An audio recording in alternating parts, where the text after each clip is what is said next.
Dark clouds roll over a desolate valley.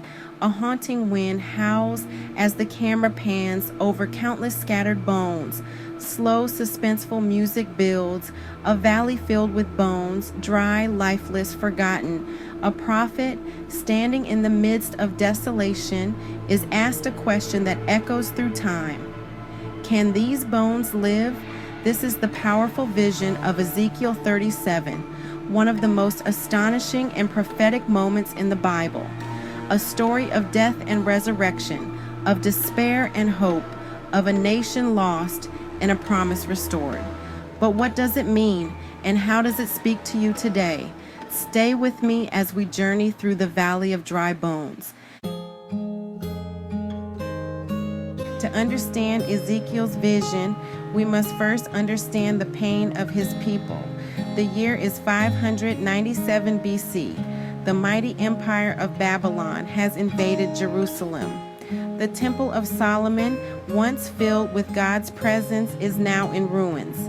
The Israelites are exiled, taken as captives to a foreign land, their hopes crushed. Among them is Ezekiel, a priest and prophet called by God to speak to a broken people. The Israelites cry out, saying, "Our bones are dried up.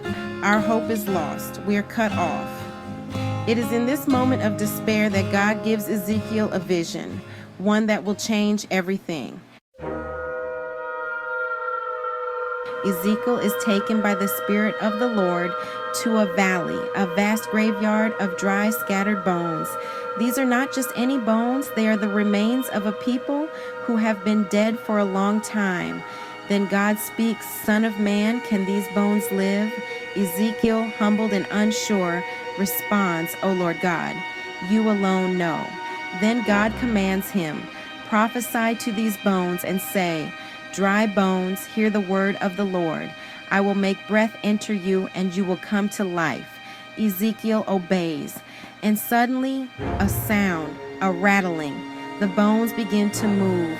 The valley that was once dead and silent is now alive with movement, but something is missing. Though the bodies are formed, they have no breath. Then God commands again, "Prophesy to the breath. Say, 'Come from the four winds, O breath, and breathe into these slain that they may live.'" Ezekiel speaks, and suddenly a powerful wind rushes through the valley. Breath enters the lifeless bodies, and before Ezekiel's eyes they stand, a vast, mighty army, alive again. Israel's restoration. God then reveals the meaning of the vision. The bones represent Israel, scattered, lifeless, and hopeless in exile. But God promises, "I will bring you back to the land of Israel. I will put my spirit in you, and you shall live." This is not just a prophecy.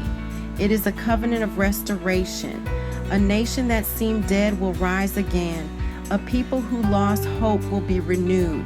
God is declaring, "I am the God who revives what is dead." What it means for us today. But this prophecy is not just for ancient Israel, it is for us. Have you ever felt like those dry bones? Drained, hopeless, cut off. Maybe you feel like your dreams, your faith, or even your purpose is lifeless. But listen carefully. God is still breathing life into what seems dead. Just as He restored Israel, He can restore you. No situation is too broken. No heart is too wounded. No dream is too far gone. Speak life. So here's the question. What in your life feels like dry bones? Whatever it is, speak life over it. Just as Ezekiel prophesied to the bones, speak God's promises over your situation. Declare today, God revives what is broken. God restores what is lost. God breathes life into me. If you believe in the power of God's restoration, type "God revives" in the comments. And if this message spoke to you, don't keep it to yourself. Like, share, and subscribe to spread this powerful message of hope. Until next time, stay strong, stay faithful, and remember, God is the God of restoration.